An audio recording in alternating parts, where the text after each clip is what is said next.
So the man is really worried about losing his 6-hour-a-week county job.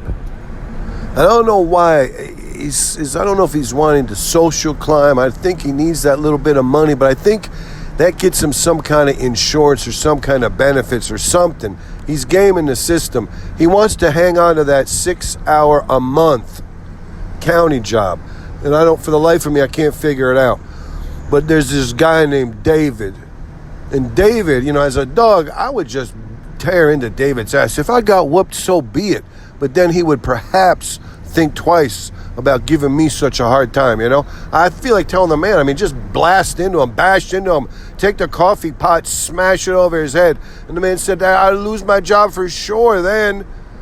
That's not the way you can handle things. And I said, well, that is the way that dogs can handle it. And like I said, I might whip him, we might tie, I might lose. But as long as I bit him in his dick or, gave him a horrifying neck crunch or something horrifying, as long as I ripped him open, even if his shoulder, I got a tooth in there and I rent it open and blood came out, he didn't even think twice about screwing with me.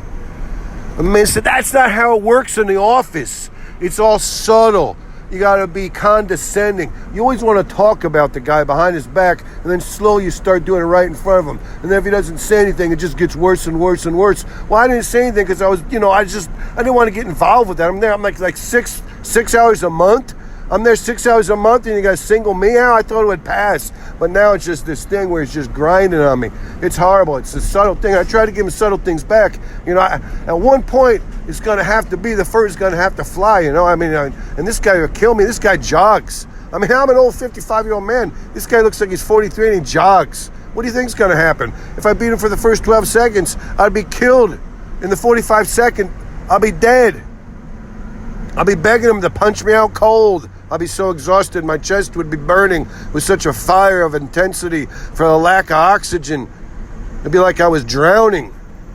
Within 17 seconds, it would be as though I was drowning or I was getting waterboarded.